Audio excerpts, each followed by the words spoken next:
ज्यांची side fitting नीट येत नाही किंवा साईडच्या ज्या प्लीट्स असतात त्या नीट येत नसतील तर तुम्हाला मी एक सोपी अशी ट्रिक दाखवणार आहे। बिगिनर्स असाल तर तुम्हाला ही खूप उपयोगी पडणार आहे। तर व्हिडिओ जो आहे तो नक्कीच पूर्ण पहा। यासाठी काय करायचं आहे, साडी अशा प्रकारे तिरकी आपल्याला घ्यायची आहे। असं तिरकं फॅब्रिक घ्यायचं आहे आणि त्यानंतर आपल्याला बेली बटनच्या या ठिकाणी एक सेफ्टी पिन लावायची आहे। तसे इथे ना छोटीशी अशी सेफ्टी पिन घ्यायची आपल्याला आणि ती आपल्याला लावायची आहे। बॉलवाली जी सेफ्टी पिन असते ना तिचा वापर जास्तीत जास्त तुम्ही करा।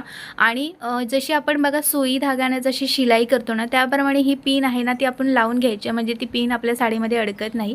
त्यानंतर राहिलेले जे फॅब्रिक आहे ना ते मस्त उजव्या बाजूने असं वरती घेतलं आणि त्यानंतर आपोआप ज्या प्लीट्स पडलेल्या आहेत ना त्या फक्त प्लीट्स आपल्याला बेली बटनच्या राईट साईडला त्या अशा एकत्र करायच्यात बघा। आणि एकत्र केल्यानंतर दुसरी एक सेफ्टी पिन आपल्याला घ्यायची आहे आणि ती त्या ठिकाणी लावायची आहे। सेफ्टी पिन लावताना आपल्याला परकरला धरून लावायची आहे आणि तुम्ही सुई धाग्याप्रमाणे शिलाई करून लावलात ना तर ती सेफ्टी पिन तुमची अडकणार नाही साडीमध्ये।